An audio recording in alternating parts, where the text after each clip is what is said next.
We live in buildings. Our feet are not even on the ground. So I would look at you living in a city and I think, oh my God, we're wearing socks, we're wearing shoes, but then we're walking on pavement and concrete, we're standing on floors. How much time goes by where we're not barefoot? Our skin is not making contact with the ground. And we evolved as people making contact with the ground. We lived on the ground, we slept on the ground, we walked on the ground, and we ate from the ground. And so we have lost that connection. It's no wonder we're unhealthy. The Vidal Speaks podcast. Episode 92, April Danann, on how a medical intuitive can help us.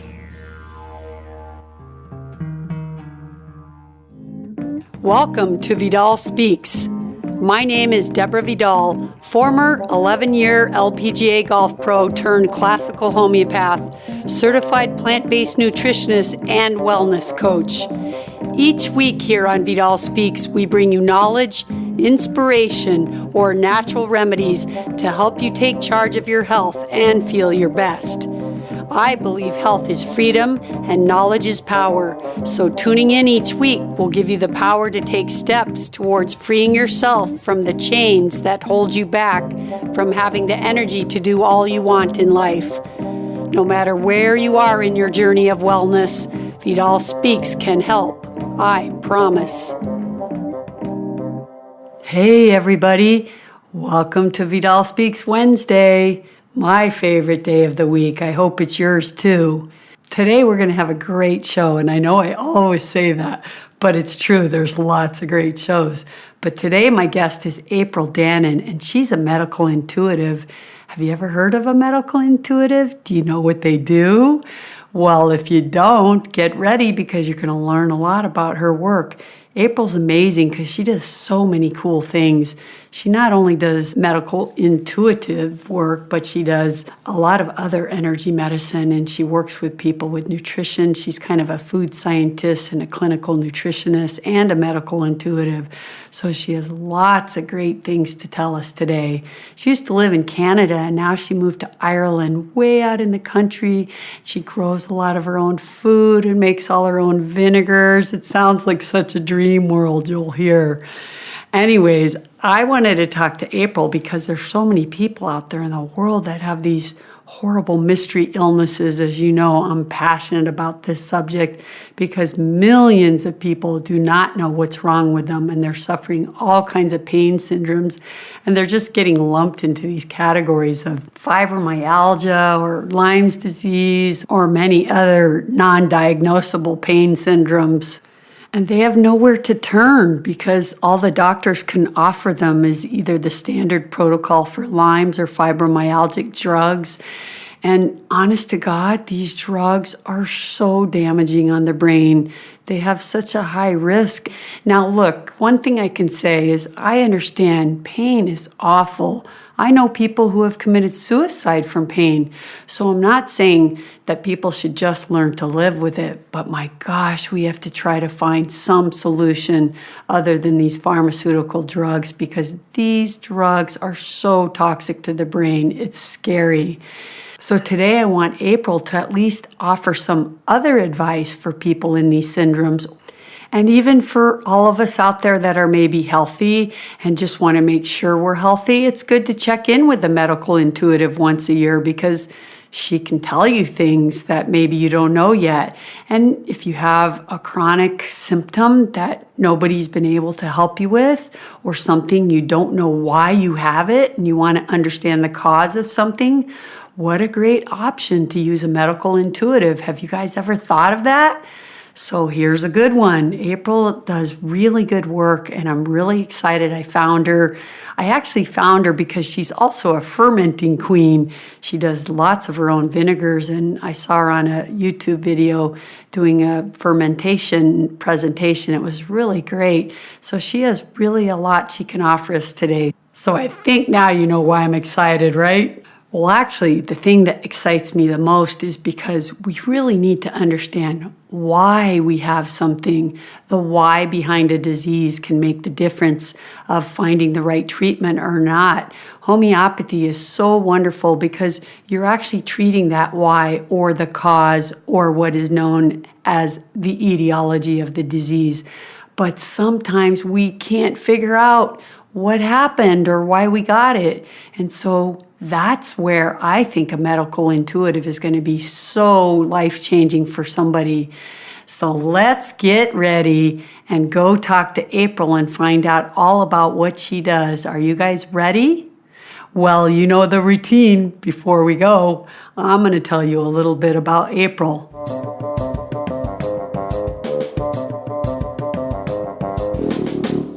April Danann left Canada for Europe in 1997 following a job offer in Amsterdam to start up the European branch of a Canadian company, and then she ended up staying, realizing her heart belonged there. She'd always longed to live in Europe. Even though she was born and raised on Canada's east coast and loved the fresh air, the wilderness, and sometimes the snow, she thinks it prepared her for the West Cork and the rainy days of Ireland. April has worked as a medical intuitive since as long as she can remember. Her interests in food and nutrition were natural companions to this ability to hear the body's voice. Although she left the corporate world when her son was born to work on her own terms in her own way, it prepared her for all that was to come. Starting something, anything from scratch, is something that comes easily, quite like her West Cork kombucha scobies and apple cider vinegar mothers. April says that if you want to know about her education, experience, and technical details of some of the things she's done to get where she's at, well, you can read that on her website, and believe me, there's lots of that. But she says she doesn't put much stock into formal learning because most of that has to be unlearned while experience is gained. That's really interesting. I love that line. She's a person that's deeply committed to fully understanding her body, mind, and soul on the deepest levels, and she's guided solely by her intuition. She has learned to place all her faith and trust and hope and belief into her body as long as she can carefully listen to its instruction on how to live and what to eat. Here's just a few things of April's education. She has a diploma in kinesiology, a diploma in massage therapy, a diploma in family herbalist. She does a lot of speaking events. She has a diploma in packaging technology, a diploma as a medical intuitive, a diploma in nutritional therapy. The list goes on, you guys, so please check out her website to check out all that she's done. But for now, let's go meet April. And this one you can just sit back and relax and totally enjoy, I promise. Here we go.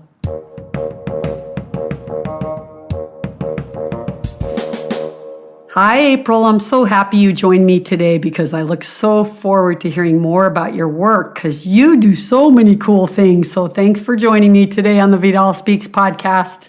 You're very welcome. I'm delighted to be here. Okay, well, I always like to ask my guests first because I'm so curious about their stories. So I like to always ask them how they got into doing what they did. So maybe this is a long story and you can give us a short version, but I want to know, how did you get started on this journey, medical intuitive, and also just did you maybe grow up in a really healthy household and that's how you got into it? I'm curious. Wow. Okay. Well, long story. So if I was to give you the shorter version of it, I think I was born as a medical intuitive. So I've been able to read people, whatever that means, pretty well all my life. And I remember even sitting formally with people, certainly by the time I was 17.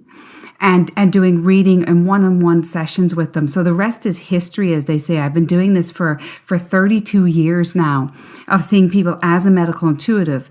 And of course, for me then, I would look at the medical intuition and say that has led me in all the right directions because through the medical intuitive ability, talent, and the work that I do, it's shown me food and nutrition is the way to go. It's all about what you eat.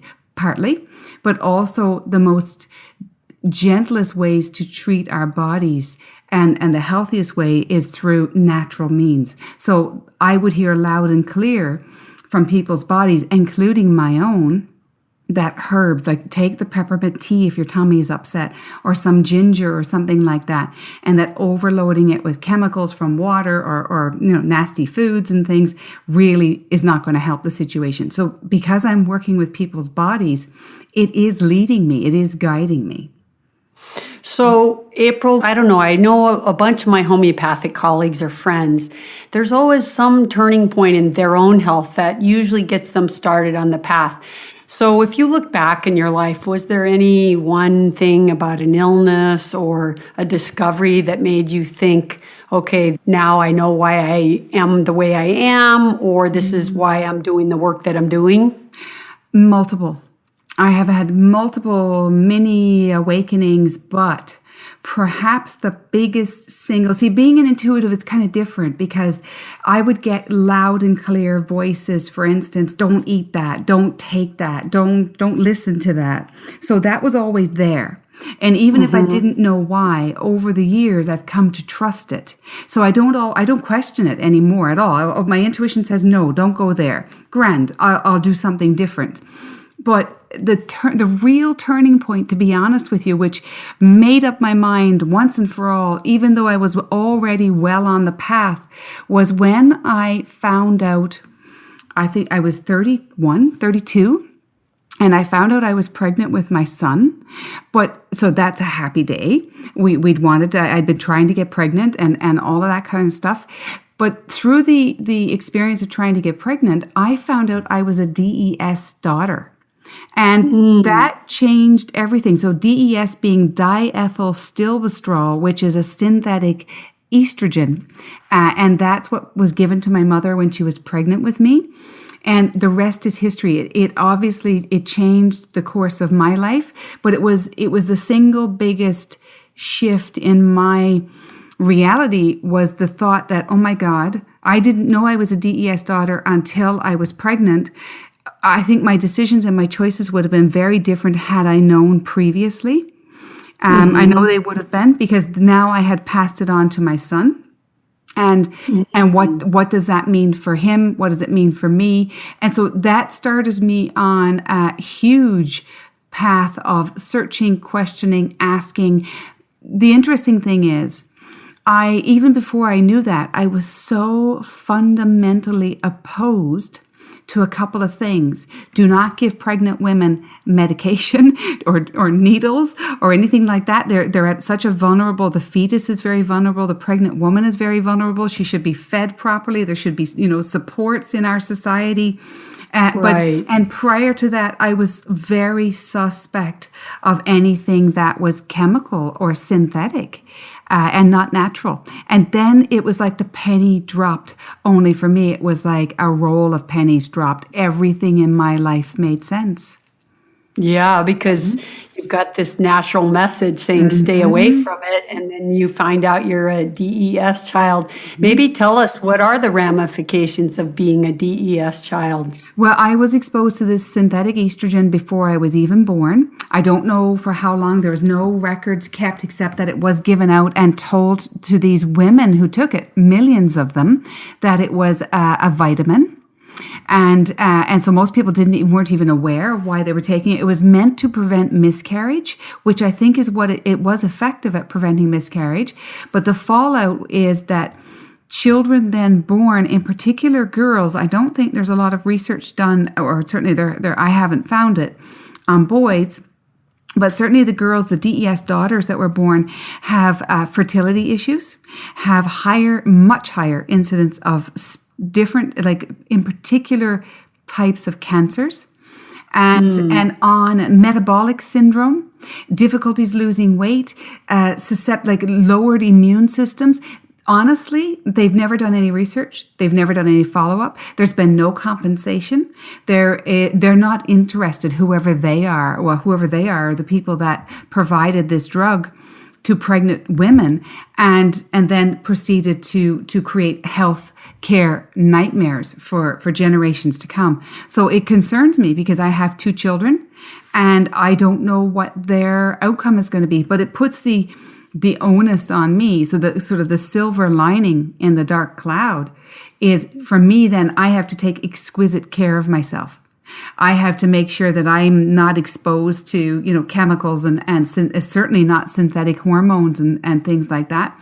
My biggest thing was, as a teenager and in my 20s, I did take birth control pills. I was not a candidate for birth control pills. I should never, ever have been given them. And it had a really, really negative impact on me. And I think I'm still feeling the fallout from that. But I didn't know, and it didn't add up until I found out about the DES. Well, that's sometimes when bad news is good news. But, people think it's horrible news when they discover something like that. But the good thing about that is you get to learn how to live your life in the best way possible. Yes, exactly. And so I see now the connection of how you got on this path. But then let's talk a little bit about your medical intuition. Let's start with just a good definition, because maybe there's a lot of my listeners out there that don't even know what a medical intuitive is. Wow, that's a fantastic question. Honestly, everyone you would meet that might call themselves a medical intuitive would probably describe it a different way. But basically, for me, the way it works is that if I write down somebody's name, I'm very specific. I say, don't give me any details about the person, just their name. And if I write it down on a piece of paper, it's literally like listening to a radio. All kinds of information start to flood in. I could taste things. I could feel things. I will sense things. I get a clear picture of this person, or what their body, more specifically, what their body is saying in that moment. So whatever it is their body needs them to know about, and it could be about anything, and it might surprise them. But this is what, and it's never let me down. It's always like, it means nothing to me, the information. I don't know the person. So I do these regularly. Like I said, I've been doing them for over 30 years. Thankfully, I see a lot of people regularly. Lots of people come to me once a year and say, April, give me my MRI, as a preventative. So it's what are they working on? So what we do then is we combine what's happening physically with emotional, say deep emotional patterns, or removing, working on trauma, or making changes. I love this. Like, I love working with people and helping them move and rise and maneuver their lives into better positions through this art, through the medical intuition. It's amazing. And, there's so many different forms of being intuitive, like you said, and for everyone it's different. Makes me think of this guy. His name's Anthony Williams, and I'm not sure if you know him, and I don't even know what he calls himself, if he's a medical intuitive or a psychic person, but he says that spirit speaks directly to him. And so many people are really, really sick this day with viruses and unknown pain syndromes and stuff. And these are the people that follow him a lot, because these poor people that have been to millions of doctors, tried every practitioner, taken millions of supplements, spent all this money, and are still sick. And so he has a really big following here, and he just says, I was born this way. Spirit speaks right into my ear. I can't turn it off. I can't stop it. It's just the way it is. Yes. This is my work in life. And he really gets a lot of people better. He puts them on this mostly raw vegan diet, and they are healing and getting better. So it reminds me of that, because your way is different, and the next person who's an intuitive will be different. And I'm sure some people feel and other people see and some people hear, but it's so interesting. And it seems to me that it's a gift that you get at birth. But I'm curious if you think if all of us have this gift, or if are some people just really gifted with this? I think we probably all have intuition.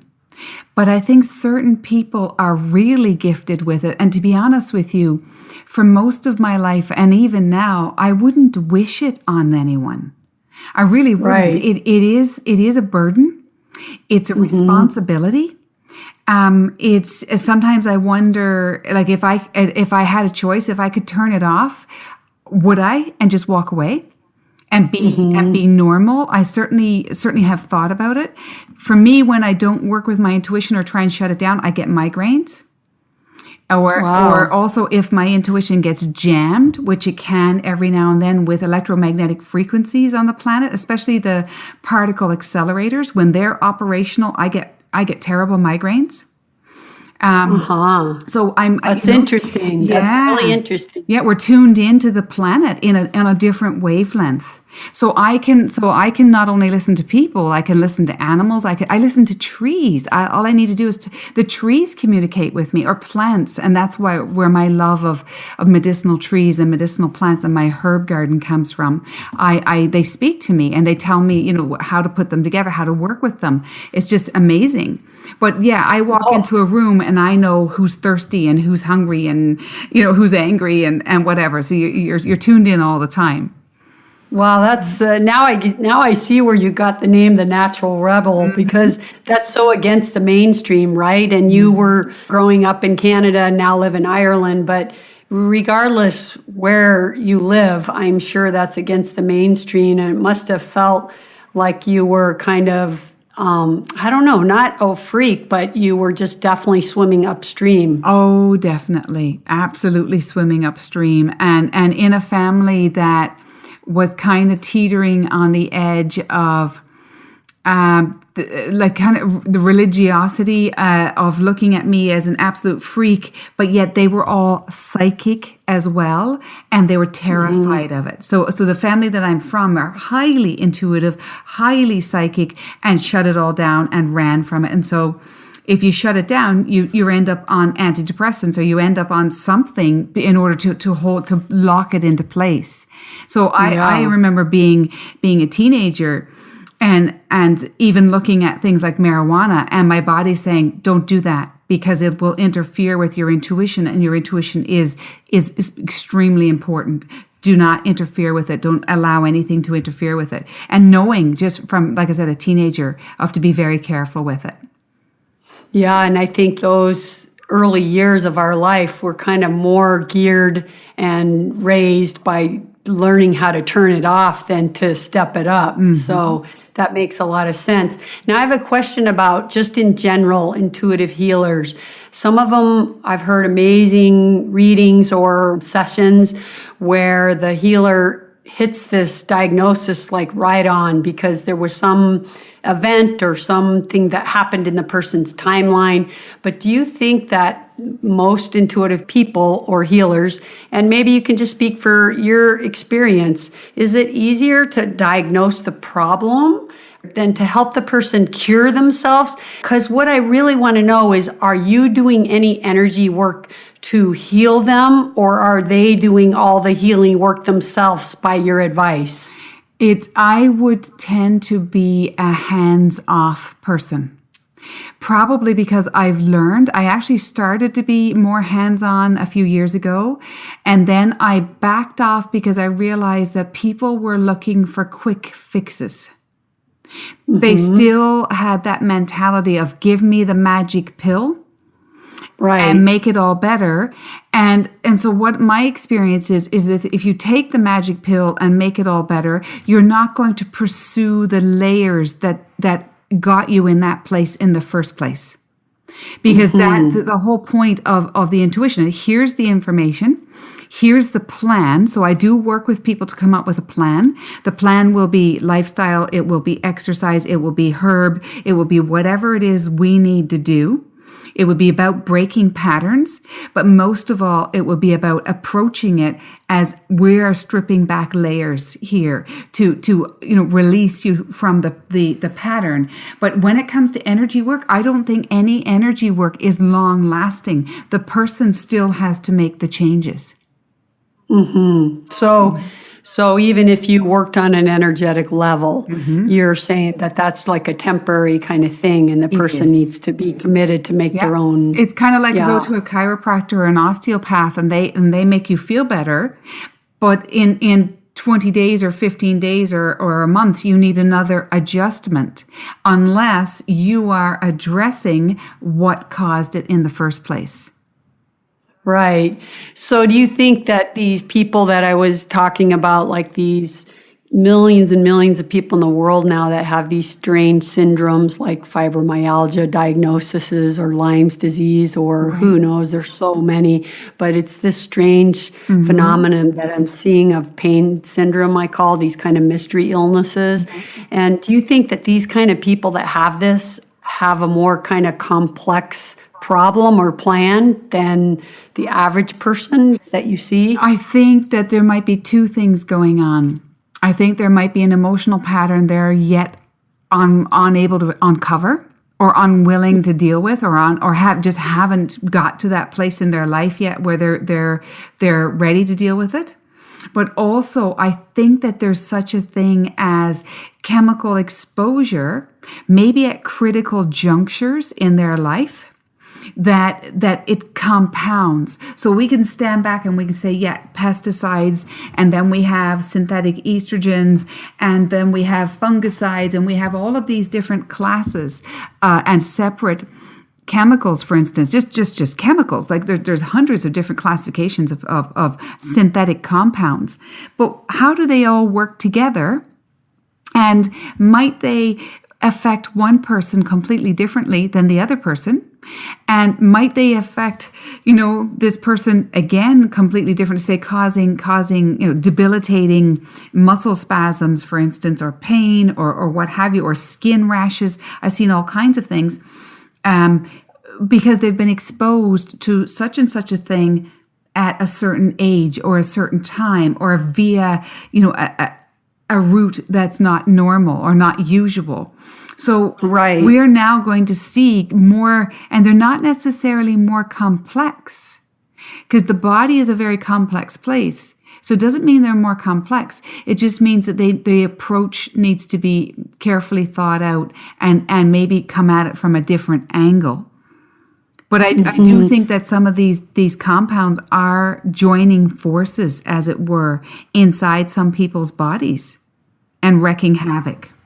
Yeah, and I think as you probably would agree, what makes all of these cases difficult, because I would say 90% or higher of these people have no idea why they have what they have or what happened or what they did or what the cause in the medical term, as you know, is etiology. If you don't know the etiology of what you have or of the disease or the symptom, then you can get so lost and spend so much money, because if you, as you said, are very highly susceptible to EMF and now your symptoms are from overload of that, or let's say all the mercury that's spewing in the air from the coal mines, it just filled up your brain and you don't have a good detoxification system. Now you're having an overload of mercury, and it's all physical symptoms from actually being mercury toxic. But if you can't put that together or you don't know that, you may go to all these other things thinking it's like a nerve block in your spine or something, and it has nothing to do with that. And so you just go on and on. So I think what's really difficult in a lot of these cases, whether it's complex or not, is another story, but it's difficult because it's hard to get to that root cause or to ever find out what it is. And that's why I love so much about what you're doing. Exactly. And that's the beauty of a medical intuitive, is that we can often, our job is to pinpoint the cause. And then it still might take a while to work your way back through. And like I said, it's like stripping paint off an old piece of furniture. You still have to remove the upper layers and work at it.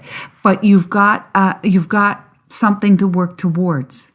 Right. So April, as a homeopath, I really believe that health is a way of reversing and removing blockages, or what we might call layers. And we can get layers from vaccinations, from toxins, from pesticides, even emotional blockages like griefs or losses. And so in the end, what makes it really hard anymore as a homeopath is patients come and they've taken so many drugs and medicines or vaccinations, and you may want to give them their constitutional remedy underneath, which is how we used to do it before. Like you could just give a kid their constitutional remedy and their body would become stronger, and then out would go their ear infections. But today it's not so easy because there's all these layers that we have to figure out which one's which, what do we remove first? Because if I give that constitutional remedy and there's a blockage of medicine on the top, it won't work. So that's what I love what you do, because you're using your intuition to tell us what that etiology is or blockage that needs to be dealt with right now. And that makes it so much better. Well, it's interesting because I'm listening to what you're saying there. And one of the common themes that a lot of us talk about is, the word is toxin. And of course, I remember having a GP one time ask me, this is many years ago, we were having lunch and she said, April, what is a toxin? And without even thinking about it, I just intuitively said, well, it's something that doesn't support the whole. So that could be anything, therefore. It's not necessarily a thing or a chemical or a man-made virus or anything like that. It's just something that's inserted into the mind, the body, the soul, that can affect us in some way in a negative and have a negative impact on the whole. So I see, like even today, I saw a person who she said to me, I'm coming to see you because I'm just blocked and I cannot find myself to get unblocked.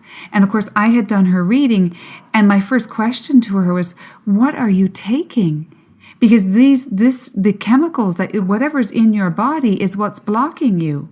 And so she said, well, all I'm taking are sleeping tablets. And I said, okay, grand. Well, there's something we can do with that. Let's come up with a natural remedy for sleeping, including a cup of chamomile tea in the evening. There's simple enough things. But what it turned out was that she was a smoker.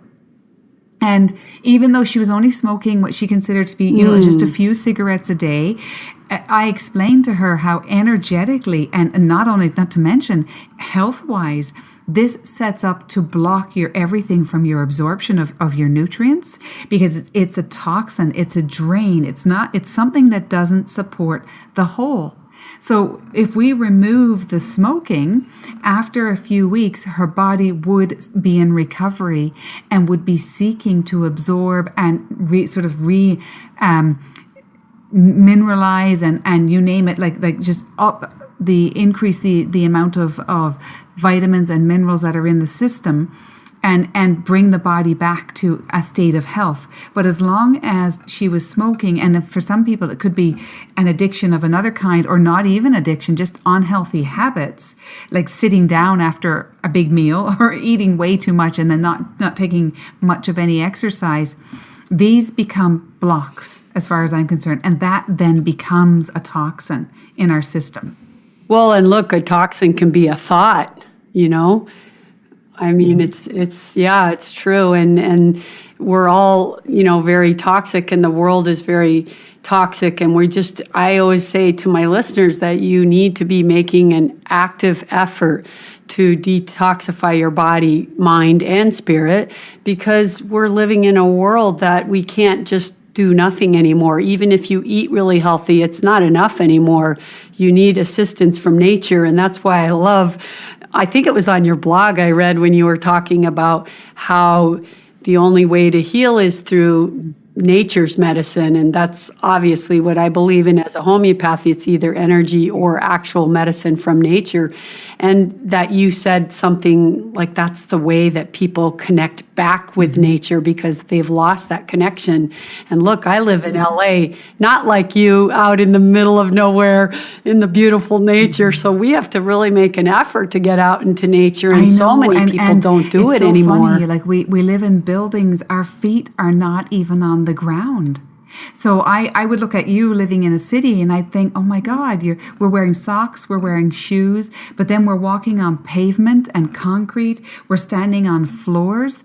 How many of us, how much time goes by where we're not barefoot? Our skin is not making contact with the ground. And we evolved as people making contact with the ground. We lived on the ground. We slept on the ground. We walked on the ground. And we ate from the ground. And so we have lost that connection. It's no wonder we're unhealthy and unwell, because it comes from, mentally. And I find, funnily enough, women in particular are suffering from that lack of connection to nature. Because even in the country, we see, there's farm housewives who are home and they're, raising their families or whatever they're doing. But the days come and go. And often I remember myself with small children in the house, and I would hardly go out through the door some weeks, because I had, kids were small and all of that. And I think, oh my God, to get outside was such an effort. And then of course kids grow up and you're out and about more. But that connection to nature we need to be seeking that. And that is our healing. Our healing is, the answers are there. They're staring us right in the face. But yes, we have to make an effort and to get out there. And for me as well, when I did my master's, my thesis was actually on water. So, as a nutritionist, knowing that our bodies are practically 70% water, I think I've read somewhere along the line that our brains are above 80% water.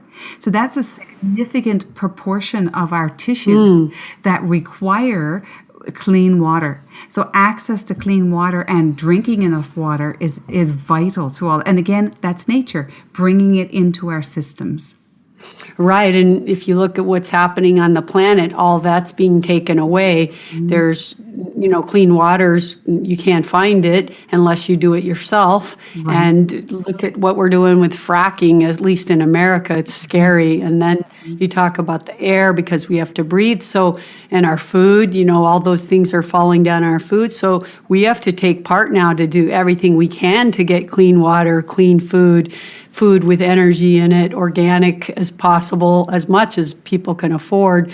It's so critical at this point to take part in our own health, because we can't just rely on, I eat a pretty healthy diet and that should be enough. That's not enough anymore. It's not enough. And I'm of the camp, and even, I pull myself up from time to time. Now, one thing I must say, like with being, a food scientist and a nutritionist, I love my vegetables, but I look at, and hands down, the best advice that anyone can be giving themselves or that I could give them is to look at your plate and make sure that it's 80 to 90% vegetable based. So if that 50% of your plate is raw vegetables, raw fruit, whatever you can get in there, fermented. I make fermented salads with fresh vegetables and fruits mixed in there. And then cooked vegetables or steamed vegetables, rice, beans, lentils, on and on it goes. Make that the majority. If look at what you're eating and then double it. Because yeah, right. You can't go wrong with vegetables. Well, look, I'm a longtime vegan since I was 11, pretty much. I was vegetarian because I didn't know the difference. But anyways, and my show is to encourage people to become plant-based. And I always say, as far you can put that slider, as far as you can move that slider to 100% plant-based, the better you'll feel, the more energy you'll have, the healthier you'll be. And yes, if for people that don't want to go all the way, then, there may be that little room to do those other things, but it depends on what state you're starting. And, so that, like, you're right, everyone pretty much, I shouldn't say everyone, because, my show has interviewed a lot of plant-based doctors like Dr. Campbell and Dr. Clapper and so many of the big names. But, then there's diets out there that are totally opposite, where people are getting rid of all the grains and beans and all the, healthy fruits because they're sugar, and it just, makes me cringe. It's unfortunate, because it gives a bad message out there to think that both are healthy, but sadly, I don't believe that, and I'm sad that people can be misled. Mm-hmm. But I agree with you. Just lots and lots of plants and fruits and seeds and nuts and beans and grains, and they're all so healthy. The more you do that, the better you'll feel. Absolutely. And it's one of the things, like I think I'm probably the only nutritionist that I know of who doesn't recommend supplements. And I explain to people, well, I studied herbs, because to me, the herbs then would supplement your natural plant-based diet. So, right. I would look at things like wild, if possible. Well, here, of course, where I live, it's pretty wild. So I'm fortunate I'm able to go out and forage different things or grow. I grow a lot of things as well. But even anything, a herb, a chamomile tea, if you can grow a pot with chamomile in it. And chamomile to me, and like many of the different teas or herbs that are available, rosemary, sage, thyme, parsley, there's so many different benefits, antioxidants, and lots of them are food as well as herbs. And they can be used to supplement your diet for extra minerals, extra vitamins, all kinds of different things.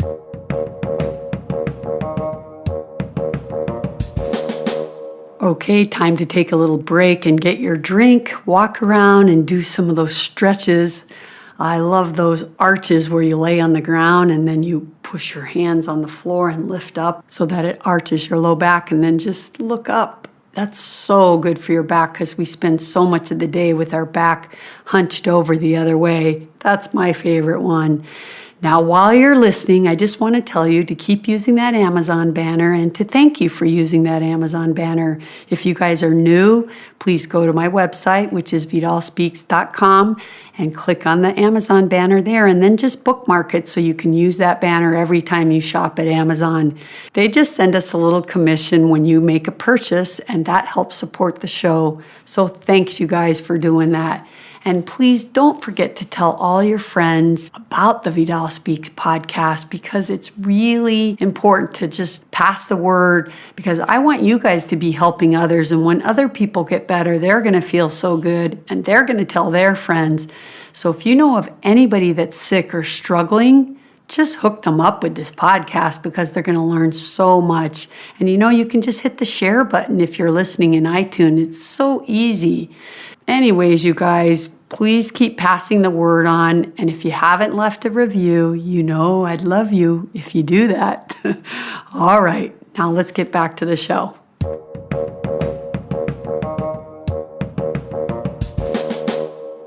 So do you take your chamomile and then just dry it, and then you add your hot water once it's dried out, or do you put it in fresh? You could use it either way. Either way, fresh chamomile makes lovely tea, but so does dried for the winter. Absolutely. Mm-hmm. Any way at all. Yeah. And I know you were talking about the wild foraging that you do. And if someone doesn't have access to that, then they just need to find like a clean organic source of. I had this herbalist on my show, and he grows a lot of his herbs, and he sells them because, as you said, what's better than right from the ground? Grow them yourself. Herbs are easy to grow. People can grow them if they live in a flat or an apartment in a pot. Absolutely. So, they're easily grown, and even your local farmer's market. It's so wonderful. Even in the middle of the biggest cities, the local farmers market is your link to the country. So get to know where your local farmers market is and visit it often. And when you're showing up there and you're a regular shopper, you get to know people, and you get to know, what people will work with you to bring you the produce you're looking for. But it's supply and demand. If you're looking for wild foraged mushrooms or wild sorrel, then somebody out there has it or has access to it. Yeah, and to today's world, you can find it. I know it. With that internet, that's the great thing about the internet. We need to use it for our benefit. So what else do you do with herbs? Do you always use them as teas? Do you make tinctures or salves, or how do you use your herbs? Everything, all of the above. So I make, like yesterday I was making a dandelion salve for dry chapped skin. I make little lip balms with, little drops of pepper. Now I would use essential oils and different things as well. But I would grow a lot of herbs that are edible. So I grow edible flowers like marigold or nasturtium, borage, different things like that I would use to ferment. So I have so many different things on the go here, because I decided a long time ago when my son was born that was it. I left the corporate world where I clearly did not belong. I always felt like a fish out of water, and I'd always worked part-time doing my medical intuition stuff. But I decided that was it. I was going to be working for myself from now on. So basically in the beginning, it was kind of to save money and to survive. So I started making all of these things. So even like, nappy rash cream and things like that for children, I made my own in the beginning. And of course I grow what I can. Yeah. And what are some of the most popular herbs that you use for clients or yourself? Oh boy, that's a good question. Some dandelion. Well, to me, my favorite is dandelion. So I would recommend that an awful lot, especially when it comes to cancer patients. I've had oncologists come into my market stall and pick up a packet of dandelion root and say, do you know how amazing this stuff is? And I'm like, I know that. I'm delighted that you know that. And then tell me about the recent research papers that they have seen regarding dandelion root. And it thrills me to hear people from all these different medical backgrounds and walks of life popping into the stall and having a chat. I had a GP on my stall 2 weeks ago looking at my elderberry vinegar and again saying to me, the research on this is amazing for, the white blood cell count and the immune system and the gentle boost. And it's wonderful. People are waking up from all different areas to this. And like I said, for me, wherever I can use them, I do. I feel like part of my mission is to reintroduce herbs back into our world. And to remind people that you can use them in a vinaigrette, you can use them in your salad, you can use them as a medicine, you can use them as a tea, you can eat them, you can put them in your bath. It's endless what you can do with the herbs. You can grow them, you can forage for them, and you can certainly find them if you look. No, it's so fun and so interesting. I love talking about this stuff. How do you make your elderberry vinegar? You take the elderberries themselves, the actual berries, or do you take a different part of the plant? No, I use the elderberry. So this time of year is when we're harvesting some of the elderberries. I unfortunately can't harvest enough of them, so I do have to bring some in. And so I bring in an awful lot of elderberries as well. But I'm a vinegar producer, so that's the other part of my life. I'm fascinated by fermentation. For some reason, fermentation comes really easily to me. So it was always a joke. If you give it to April, it will ferment. And so I make all kinds of different things. I even I dabble with making my own wild gorse wines and different things. But for years, I've been producing an apple cider vinegar. I developed the scobies, the mothers. And I produce a herbal-only kombucha. So it's a kombucha that is not produced using black tea or any kind of tea. So it's only used, I developed the mother using hibiscus and rooibos. And that was a good few years ago. So I produce, a good few liters of that every week into a few shops and through my market stall. But yeah, it's the vinegars. Most people would know me for my vinegars. So I produce the vinegar, then it gets poured off. Long story short, it gets aged in wooden whiskey barrels for about a year or upwards of 18 months. I have a big fermentation shed. And once I open the barrels and I'm happy with it and the fermentation process has stopped, then I infuse it with different herbs. So I have about 8 or 9 different types of vinegars on the go at any one time. My most popular ones would change with the seasons. I make a fire tonic with horseradish and garlic, horseradish that I grow here. And so that's very popular year round. I have a turmeric and ginger vinegar. Again, it's infused with organic roots for a good few months, and then it's poured off and bottled off. Wow, I'm sad I don't live in Ireland. You need to come visit. You need to come visit and taste it. So my elderberry vinegar is the same. It's just infused with pure elderberries, and that's it. And left for a few months. And does it start with water? Is that the base, and then it ferments in the water? It starts with a tiny bit of water, but it's apples and apple juice. I see. And then that ferments for a year into the vinegar. So basically it turns into vinegar, and then the elderberries are put in there in muslin cloths just to reduce the amount of filtering I have to do at the end. Yeah, beautiful. Yeah.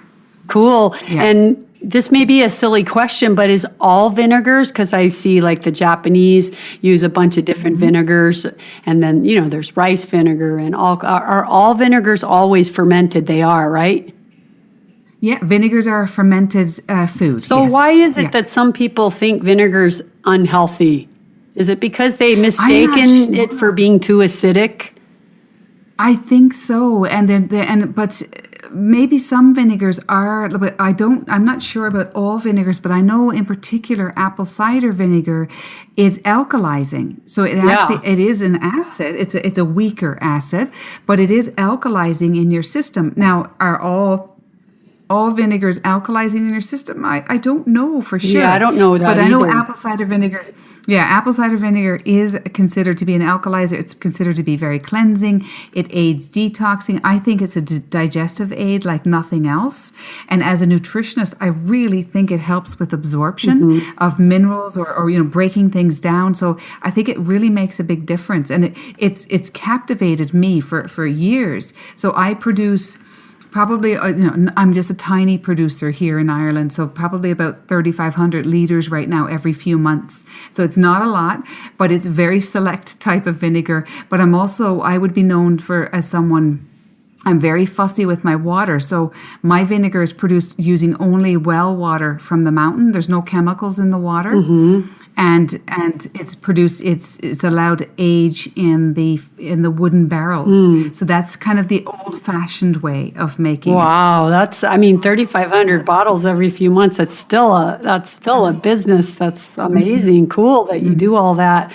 And I know you talk about the SCOBY, but you created your own SCOBY, and I imagine for your kombuchas, do you have to continue creating new SCOBYs, or do you just use your old ones and sell break them apart and sell them, or what do you do with them?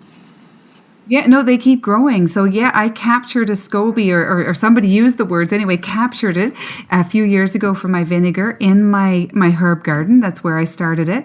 And after becoming very frustrated, this was in the earlier days of the internet. It wasn't as much information on the internet as there is now. And I could not find very little reference to apple cider vinegar, and certainly zero reference to producing a mother of your own. It just didn't exist at that point. So I had to draw on a bit of a microbiology background from years ago and come up with a way to produce my own. So there is a video up on my website with me talking about it. But long story short, yes, I produced my own. I ended up with an apple cider vinegar mother, and then it does keep growing. And so the people come to my stall and ask for apple cider vinegar mother, and off they go if they have, say, an apple tree and they want to try producing their own. So my mothers, I would get emails or texts or information from people in Thailand or Australia, and they'd say, I have your mother. And so I'm working with it over here, and I think it's absolutely wonderful. It's spreading around the world. And years later I did the same thing with kombucha. After having been told you had to have black tea to produce a kombucha SCOBY, I didn't. I used rooibos and hibiscus, like I said, and I produced it in a wooden bourbon barrel. And again, maybe it's the barrel environment. I have no idea, but it worked. It took me about a year, 18 months to produce it. Now, my SCOBY grows a little bit differently. Probably a bit slower growing. It looks a little bit different, but it produces fantastic kombucha. Wow, that's great. And I know you did the fermentation video, as I said, with the happy pears. And if the listeners out there don't know who they are, they must check them out, because they're a set of twins that are hilarious and amazing vegan foods and doing all kinds of great work in Ireland. Are you very connected with them? Are you very close to them? I am. I've known them for years, so long before they were as big as the stars they are now. So we're part of the older circle who like to keep them, notch them down every now and then. But no, yeah. I've known them for years, well over a decade, when they first started out with their greengrocer. So I frequented their shop way back when. And so a few years ago, when they were interested in fermentation, they asked me to come in and get them started. And that's what I did, so that we set up their fermentation center so that they could make their own in-house kombucha. So that's what I've been doing. So that was a few years ago now. And we made the videos for a bit of fun during those days when we were getting them set up. And I've gone back many times. But yeah, we're in touch all the time. That's great. I hope one day if I come to Ireland, I get to meet you guys and them, because it sounds like a great little community there. That's the beauty of living in a small place, because you have a little bit deeper connection with people. Yeah. And you don't get that so easily in LA. You have to work pretty hard. Right. I find my world is my podcast. The people like you that I interview. It's been really great for me to feel like I can kind of have a like-minded family, because the world is so disconnected right now. And in America, it's being really torn apart. And so it helps me not only get the information to help people heal, but it's a nice family environment to listen to a podcast of people that have like-minded views. It's good for the listeners, and it's good for me too. So it's a win-win. Yes. Yeah, no, it is. And the world is small. And in Ireland, it's because it's a small country, partly. But I guess I would I've been fermenting from the beginning, or I was probably the leader of the fermentation process, because people would walk by my stall years ago and go, oh my God, she's the strange one selling apple cider vinegars. Whereas now everyone is talking about apple cider vinegars. So I'm delighted it's come full circle. But when we do have yearly kind of dinners, and there's a good few of us, the dinners are growing and getting bigger every year as more and more people come on board who are producers and leaders and movers and shakers in this world. That's nice to know. I love hearing that the movement's growing. It needs to, because we have to counteract what's going on in the world, that's for sure. Absolutely. So, April, you also do fasting, and I know you do a different kind of fasting called intermittent fasting. Is this something you do with all of your clients, or do you do it yourself all the time? And can you explain what that is? Intermittent fasting. Well, I've done every kind of fasting over the years. The very first time I did a fast was, I think it was 2001. It was life-changing. And it was only for 3 days, but literally I saw stars and angels and went, this is the way forward for me.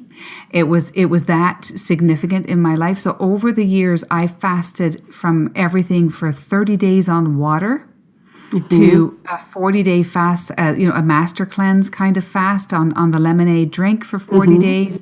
I've done those multiple times on 20 days, 10 days, you name it. Generally now that I always think I've got most of the long fasting probably behind me. And then I was fasting. I use fasting quite differently though. Like as you mentioned, I practice intermittent fasting now. Basically, I eat once a day. So I have a window of probably, say, for anywhere from 1 o'clock to 3 o'clock where I eat my meal.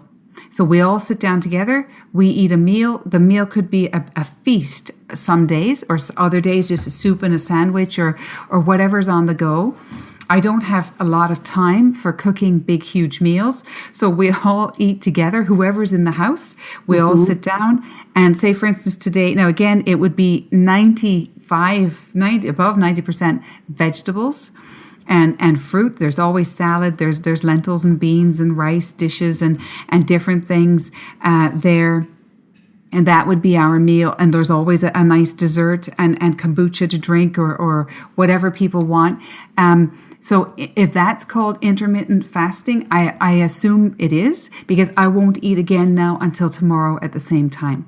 I see. So that's interesting, because this guy I talked to who was a Ayurvedic doctor, and he believed that one of the healthiest things to do is to finish your eating by 5 o'clock so that you can have at least 14 hours between eating, that your body needs that rest. So in a way, that's what you're doing.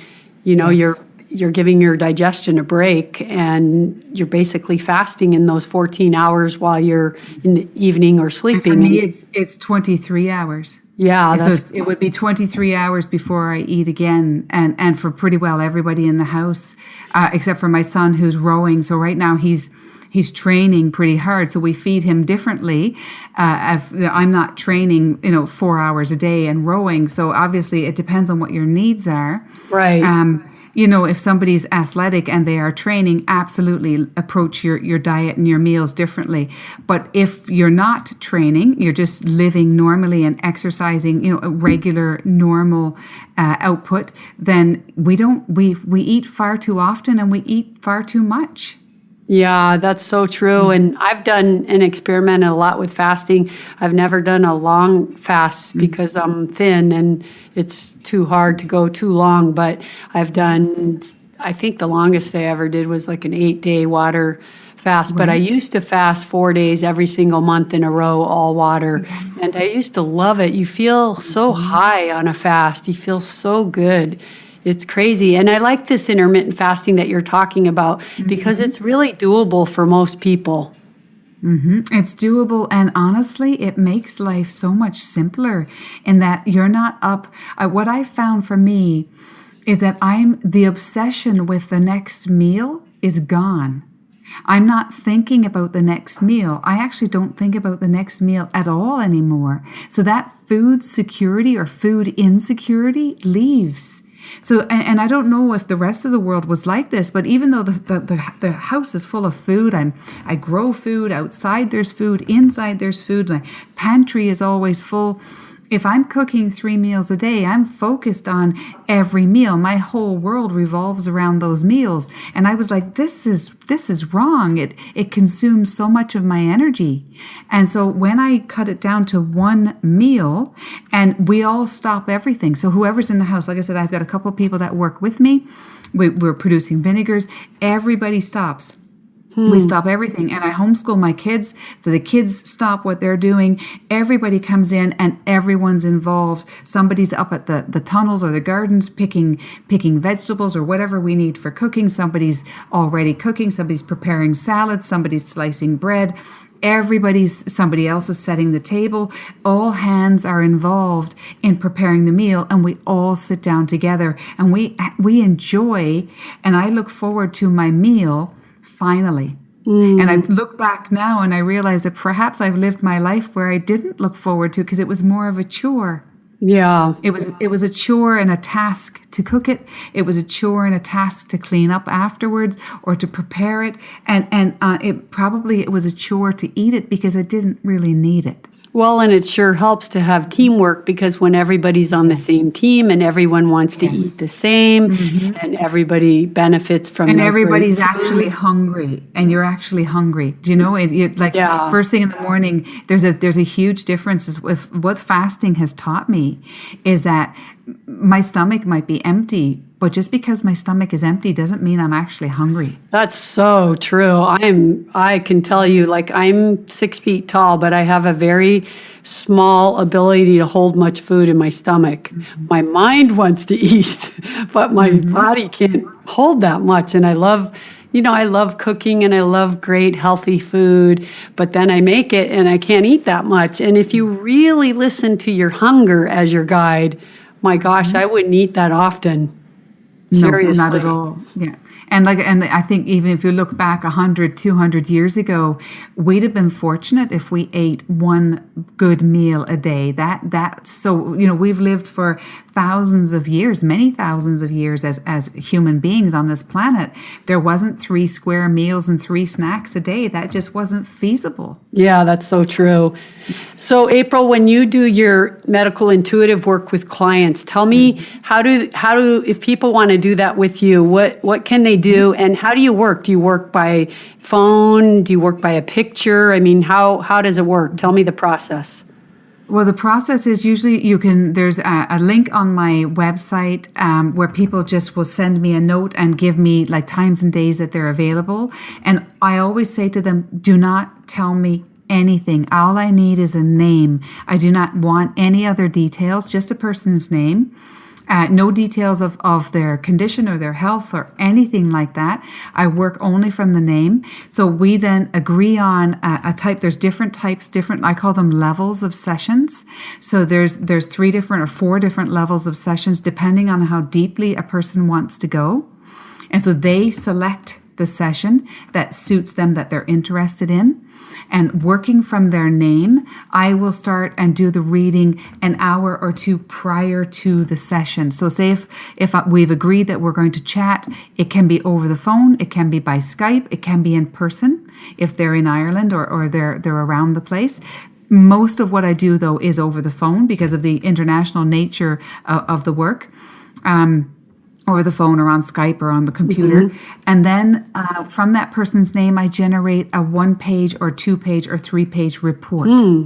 And that report, so there's a physical only reading that's if person wants a physical only reading, then I just focus on the physical. And again, with no other information. I don't want I don't require any information, and I certainly don't want that going in. Then some people want deeper ones. They want physical, emotional, spiritual, or the whole works. It depends on what their needs are and what suits them Now, best. if someone, let's say someone wanted a physical reading, and when you do it, you find that the cause is something emotional, doesn't that become difficult? Nope, not at all, because it'll give us the physical issue, but if there's an emotional cause, there will be a correlating physical cause. Nothing happens in isolation. Yeah, for sure. So if even though it's an emotional cause, you're going to have a physical thing at the same time. And so then I hope your I advice can then explain. gives them some emotional thing to work on, even though they're doing it physically. Absolutely. Like, for instance, a couple of days ago, I did a reading for somebody. It was a physical only reading, and what was happening with her was something that happened. She had nerve. It was a generalized nerve pain, and so long story short, it was something that happened between the ages 2 and 4, and I was able to point that out to her right on the physical reading. Something happened between the ages of 2 and 4. Let's go back and look at that age group. And she was like, oh yes, such and such happened, and then something happened, and we were able to link it back. So often that gives us enough information, just that link. Are you seeing more and more kind of nervous system and nerve issues? That's why I see a lot of these pain syndrome people. Are you seeing a lot more of that too? I have never seen so many in all my life as in the last couple of years. I've never seen as much. I'm also, unfortunately, seeing vaccine damaged people at least one a week, a new one every week. That are coming into me. Again, like with me, it's no prior knowledge. I have no idea who these people are. So when I'm looking up and saying, you got a vaccine 6 months ago, or when you were 12, and it went downhill from here, and they're like, yeah, that's exactly it. That's amazing. And we're able then to work our way back and hopefully, help these people to resolve some of the issues. But like you said, it's layer by layer. It's working backwards now, because we are inundated with toxins, and we've got to strip these away. We've got to work backwards. Yeah. So do you think that's the reason for this increase in these nerve conditions, because of just toxins? There's no way to generalize it the same for everyone, but in general, do you see anything in common? The thing I see in common is that our immune systems are worn down. And our immune systems, so even say, for instance, starting this immunization at 0 or birth, it's not feasible. Our systems aren't, if this was 100 years ago, maybe we'd have a chance. Yeah. But now, after multiple generations of this, our immune systems are in tatters. And we're not able to fight. Right. And as you said, your problem came in utero. Look at children born today. Their mothers are completely filled with mercury, and that's biomagnifying into the baby. Then they're feeding milk, which is so healthy, but then they're also getting heavy metals from the milk. Then they're vaccinated at age 0, the day they're born. They can't even leave the hospital without that. They have no time to even build their immune system. So it's not easy, to really understand why we're in the state we're in. But I'm just appalled by how many people have these, what we want to say, mystery illnesses with these pain syndromes, that they lump into these diagnoses as Lyme's and fibromyalgia, but I don't think they are at all. Not at all. And I've had somebody recently who came to me with what was diagnosed as Lyme. Now, he might very well have Lyme's, but I was able to point out to him that his pain started after an exploratory surgery, and it was caused by scar tissue. Wow. And so he had this lump of scar tissue that everyone else had overlooked. Now, I didn't go in with any information. I just have a name. And he said, "Oh my God, you're absolutely right." In 99, I had this exploratory surgery, and nobody even mentioned to me that this would cause scar tissue in this location. So he's been going around for 15 years in excruciating pain that comes and goes, and there's a lump of scar tissue in under it. So of course, is it possible for him to get that to go away? Well, we can certainly try and certainly work on it. Like with castor oil packs, there's lots and lots we can do. But unfortunately, he has suffered for 15 years in the meantime. Well, see, that's the problem. When you don't know the cause or the etiology, you just keep searching and your years go by and you live such a life of pain. It's a horrible situation. And there's more and more, millions and millions of people around the world now that have this. It's scary. Yeah, absolutely. Okay, so let's end by I want you to tell listeners tell them your website again and how they can follow you if you're on social media at all. If not, then just your website. And then after that, I want you to give us 3 tips to just help people feel healthier. Oh, wow. Okay. Just 3. I know. Well, to find me, I'm pretty wired in, even though I'm way out in the middle of nowhere. You can find me on Instagram, just April Danann, at Twitter, Danann Special Forces. So all of these are active. I'm on Facebook. So my Natural Rebel Market Stall is a Facebook page. My website is just aprildanann.com. And there's loads of things to read up there, so you don't have to feel compelled to buy anything or whatever. Go in and have a read. There's lots of rants. Yeah, I'm ranting and raving about different things. And 3 healthy tips. Well, 2 of them I think we've already mentioned. Is don't eat as often. That's a great tip. And don't eat as much. Drink more water. And whatever you do, increase your vegetables. Yay. Whatever you do, I love that. So great. So, April, thank you so much. This has been a great conversation. I hope you enjoyed it as much as I did. I did. Thank you so much for having me. Thank you. And have a great evening in Ireland. Thanks.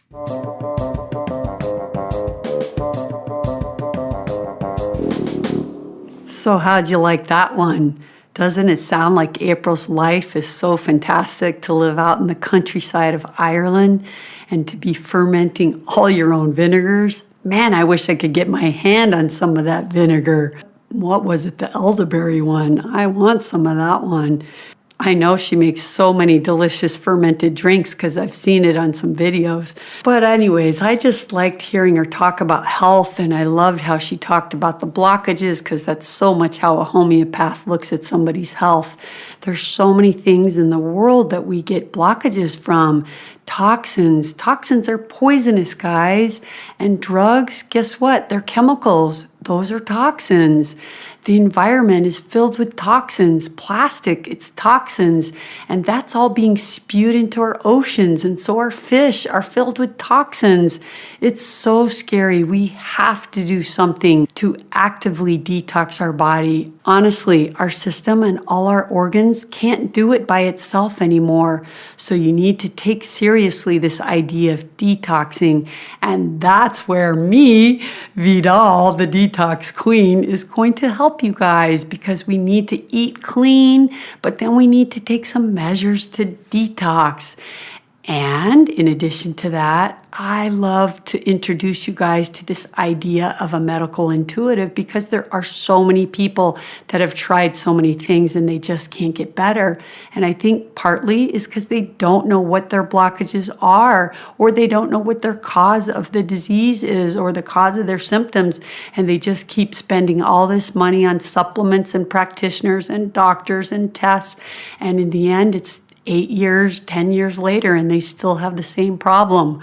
So this is a great time and opportunity to try a medical intuitive. Why not? Try it. You've got nothing to lose. It's just information. Maybe it'll help you. I want to do a session with April because I'm just really curious what she would say, because sometimes you can find something out in advance that can protect you from having a problem in the future, right?